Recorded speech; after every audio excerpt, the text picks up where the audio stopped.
Hello students, welcome to the second part of phenols. In this part, we are going to see the reactions of phenols. My suggestion to you is practice writing the reactions. Just reading the reactions does not help much from the exam point of view. So understand the reactions and practice writing the reactions. Let us start the reactions. I will share the screen. Let me make it full screen. Okay. So if you like the lecture, please like the video and subscribe to the channel. Coming to reactions of phenol. We have studied in the first part that phenols are acidic in nature. Okay. Phenols dissolve in NaOH. Why they dissolve in NaOH is because phenols get converted to their sodium salts, that is phenoxides, sodium phenoxides, which are water soluble, and therefore phenols dissolve in NaOH. Thus, as we discussed in the first part, phenols are weak acids, and so they do not dissolve in sodium bicarbonate. Okay, strong acids like carboxylic acids dissolve in sodium bicarbonate because sodium bicarbonate is a weaker base and only strong acids dissolve in it. The next reaction is ester formation reaction. Phenols, like alcohols, react with acid chlorides. Okay, phenols like alcohols react with acid chlorides and result in formation of esters. Similarly, phenols react with sulfonyl chlorides and result in formation of sulfonyl esters. The next reaction is electrophilic aromatic substitution reaction on phenols. As we discussed in the previous topic, that is electrophilic aromatic substitution of substituted benzenes, phenol, the OH group, is an ortho-para-directing and activating group. And therefore, phenol reacts with HNO3 to give a mixture of orthonitrophenol and paranitrophenol. Similarly, in sulfonation reaction, phenol reacts to give the orthosulfonic acid and a parasulfonic acid mixture. Okay. Now, when the reaction of phenol with sulfuric acid is carried out at 15 to 20 degrees Celsius, it gives phenol orthosulfonic acid as the major product. Why? Because this product is a kinetic product.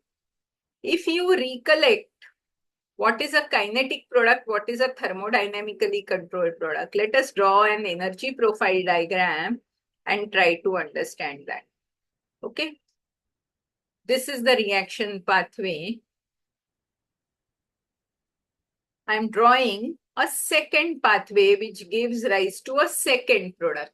Okay. And that is,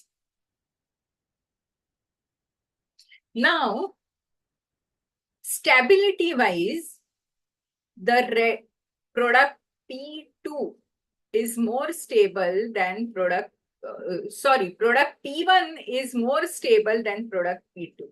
But the energy of activation of product P2 is lesser than product P1. So when less energy is available, product P2 will be formed. This is less stable but is more easily formed or requires less energy to form. So such product is called as kinetically controlled product. As against that, when the reaction is carried out at higher temperature, what happens is increased energy is available. And because increased energy is available, product P1 predominates. Why? Because the energy of activation can be supplied and P1 is a more stable product. So this product P1 or parasulfonate is called as a thermodynamically controlled product. Okay, so at lower temperatures, a kinetically controlled ortho product is formed. At higher temperatures, a thermodynamically controlled para product is formed. Next comes the halogenation as electrophilic aromatic substitution. Phenolic OH group is highly activating group, and therefore bromination can be carried out with bromine water, and all the three positions are brominated. So 2,4,6-tribromophenol is obtained. If you want bromination to occur at one position only, then you need to carry out the bromination reaction in carbon disulfide at 0 degrees Celsius. So multiple brominations are avoided, and it is only para-bromophenol that is formed. Coming to Friedel-Crafts alkylation reaction. When phenol is treated with tertiary butyl chloride in presence of a Lewis acid like AlCl3, para-tertiary butyl phenol is formed. Why para substitution? Is because tertiary butyl group is a bulky group. And because it is a bulky group, ortho substitution is less likely, so a para substitution occurs. Okay. Then comes Friedel-Crafts acylation. This is a characteristic reaction. Look at this compound. This compound, we have studied this. What is the name of this compound? I leave it to you to recollect from the phenols chapter, part 1. Okay, when this phenol is treated with acetic anhydride, what happens is, in present absence of a Lewis acid, the acetyl group will acetylate the OH, and so OCOCH3 is formed. Okay, this OCOCH3, when it is treated with AlCl3, a Lewis acid, at 25 degrees, as I mentioned earlier, a kinetically controlled product, that is OCH3, migrating to para position is obtained. Okay, whereas at 160 degrees, a thermodynamic product where COCH3 migrates to ortho position is obtained.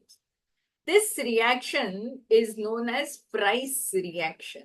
Okay, I repeat, when a phenol is treated with acetic anhydride in absence of a Lewis acid, then acetylation of the OH group occurs.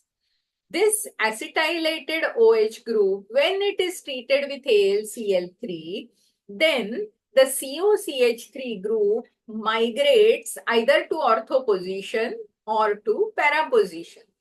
If the reaction is carried out at 25 degrees, the product obtained is a para substituted product, as is shown over here. Whereas this is a kinetically controlled product. The energy of activation is less, but product stability is also less. If the reaction is carried out at 160 degrees Celsius, an ortho substituted product is formed.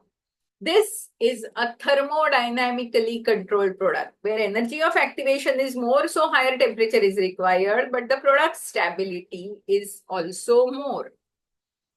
Coming to nitrosation reaction. Okay, NaNO2 sodium nitrite, when it is treated with sulfuric acid, results in formation of nitrosonium ion.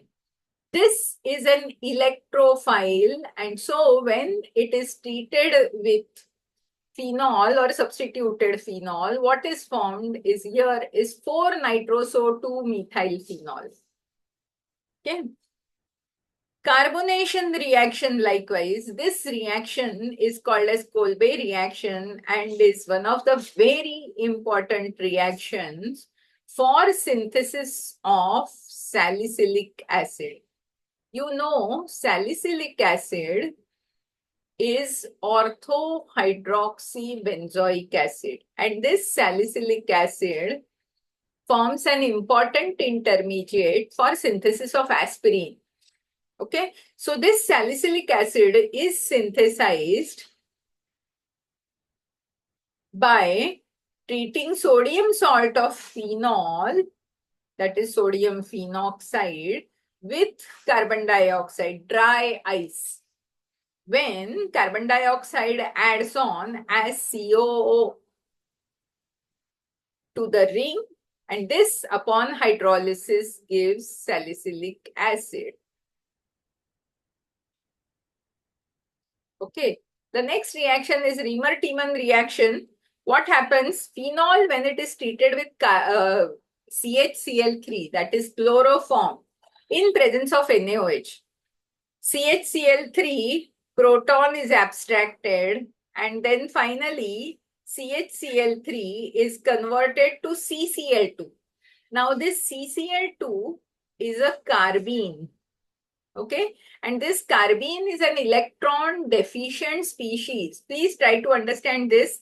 There are 2 bonds to carbon and a pair of electrons. 2 bonds meaning 4 electrons, and a pair of electrons counts to 6 electrons, and therefore this is an electron deficient species, and the mechanism is similar to electrophilic aromatic substitution. This results in formation of finally salicylaldehyde.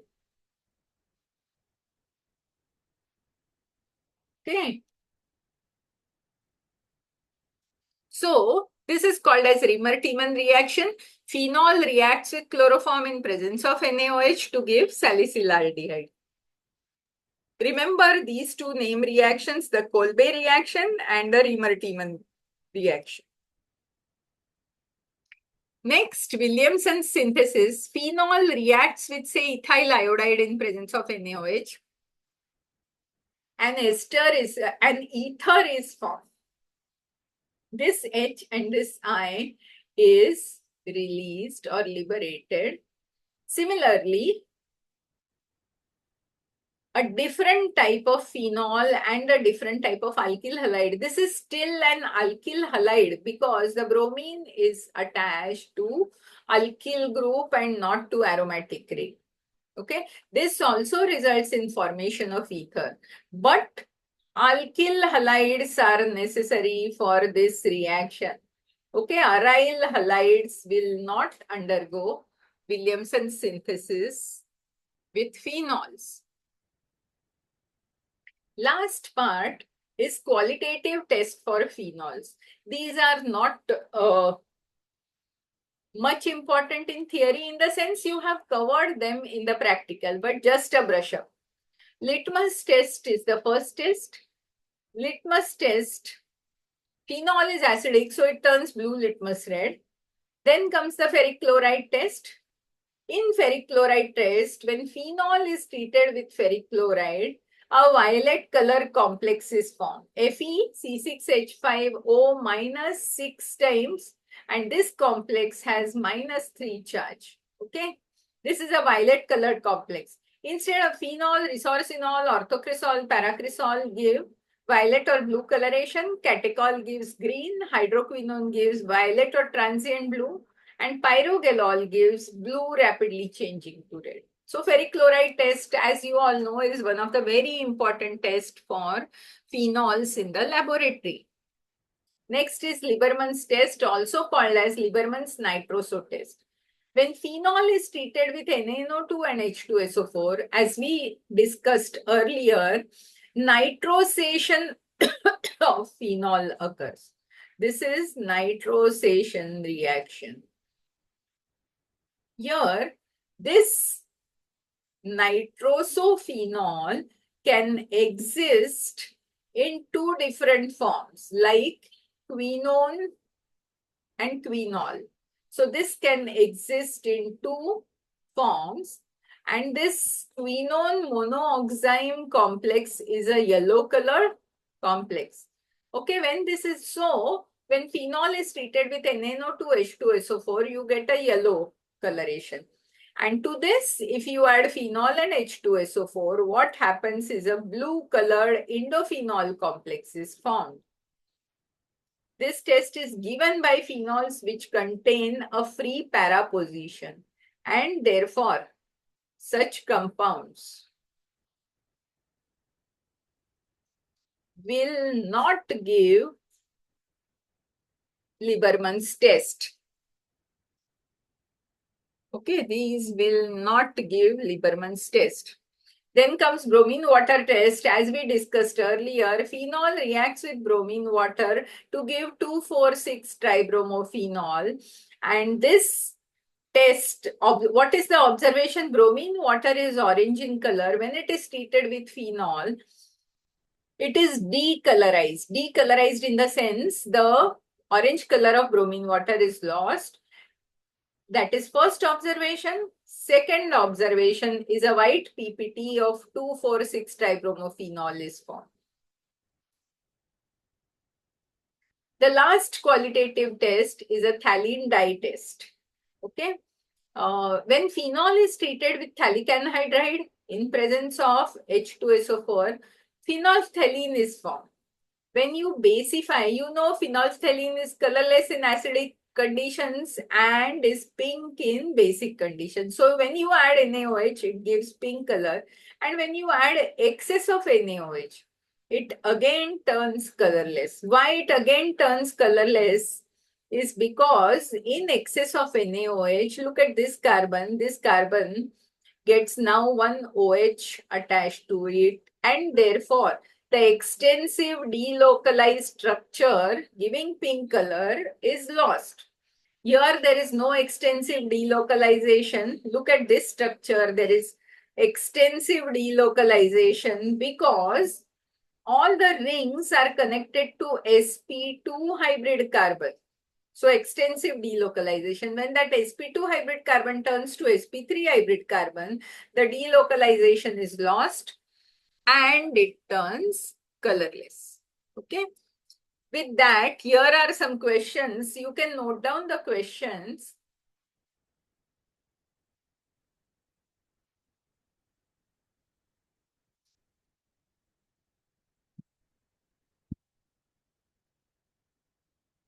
When you are writing answer to this, paranitrophenol is more acidic than phenol.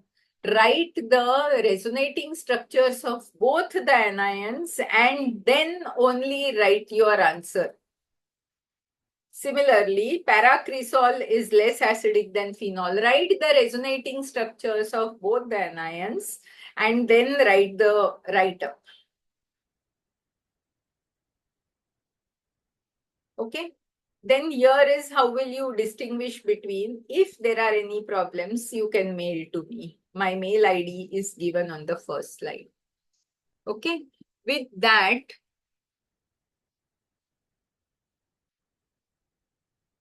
we complete the chapter of phenols. Best of luck. Do write the resonating structures, then organic chemistry will be easy. While writing the resonating structures, do not rely on your memory, but please understand how the resonance occurs so that you are able to derive it at the time of exam. Thank you for patient listening. If you like the lecture, please like the video and subscribe to the channel. Thank you.